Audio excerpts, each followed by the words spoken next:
I was just saying, I ordered an iced tea. So they gave me a cup of water with ice cubes in it and 2 tea bags. It actually turned out quite well. I was surprised. Anyway, this is a story about how it all begins. My search for that special girl.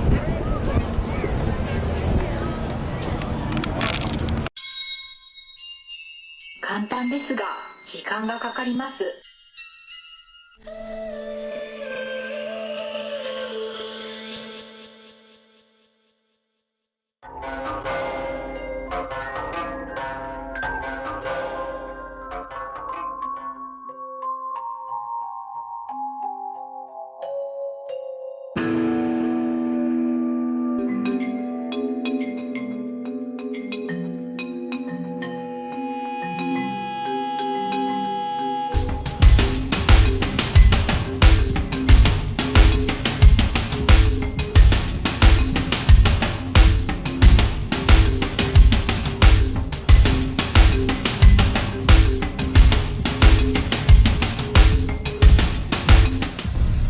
She's worth it.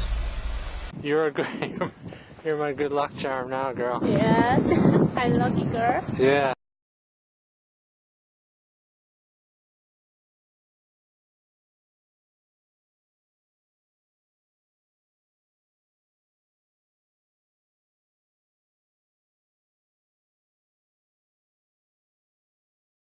I'm not sure if you can hear me, so I'm going to move the camera a little bit closer. And we'll start the talk on how it all began. Well, as mentioned previously,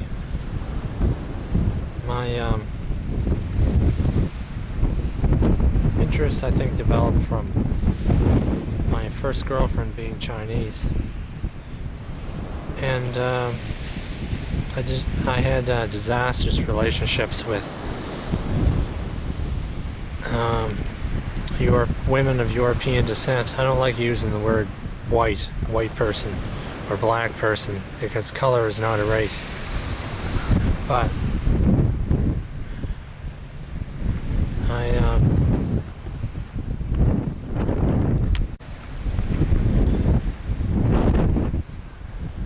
I met a lot of girls, European girls. They were nice. I mean, they weren't viciously evil or anything, but there was just no feeling towards them that on the romantic level. I just felt absolutely nothing.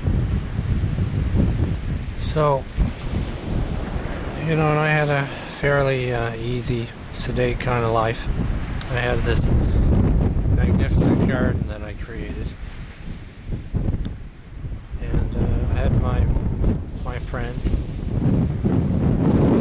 but there seemed to be something missing. So one day I woke up and I decided, it's time for a change, time to get involved with somebody. So I decided, well, what type of girl?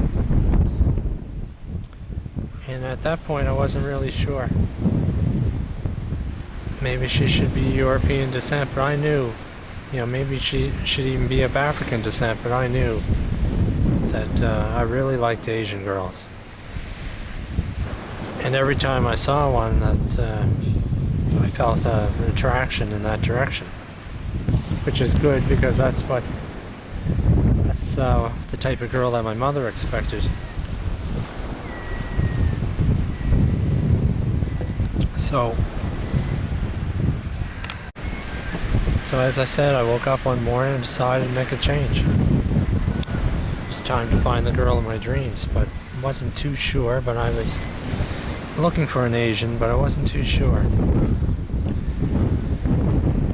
So I decided that where would be the right place to start the search. And because I could not go into bars, pubs, taverns, and nightclubs, I decided that my best avenue to search for somebody would be in university. And I started off studying medicine in hopes to be a surgeon until one day they brought this, they were teaching why it was that lung lacerations were so hard to heal and how fatal they could be and how you couldn't operate on them with any great success. So they brought in this slab, this metal table. And sitting on this metal, this stainless steel metal was, it was lungs, but it didn't have any tissue. There was no pink tissue with it. It was just like a big series of strings, gray strings. And it was the grossest thing I'd ever seen in my life. And it pretty much spelled the end of my medical career, because if I couldn't take that.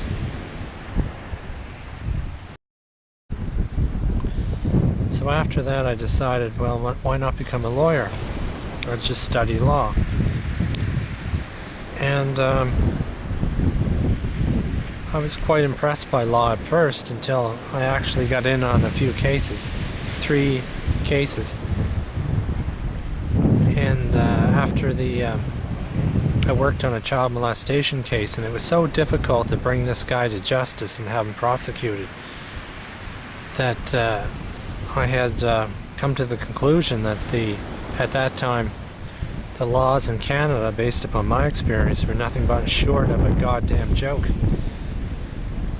So, you know, any moron could be a lawyer. It's not that hard to do. So I quit and gave that up. And then I moved into astrogeology, and the physics of it were, you know, I just couldn't.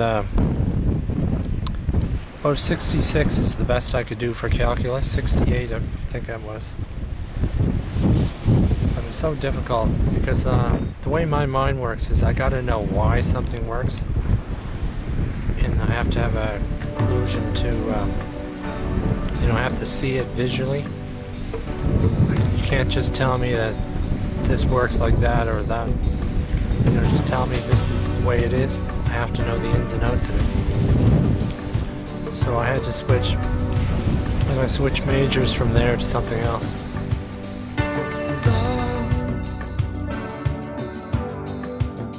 I get so lost sometimes. Days pass, and this emptiness fills my heart. When I want to run away, I drive off in my car. But whichever I come back to the place you are. All my instincts, they return. The grand facade so soon will burn. Without a noise, without my pride, I reach out from the inside.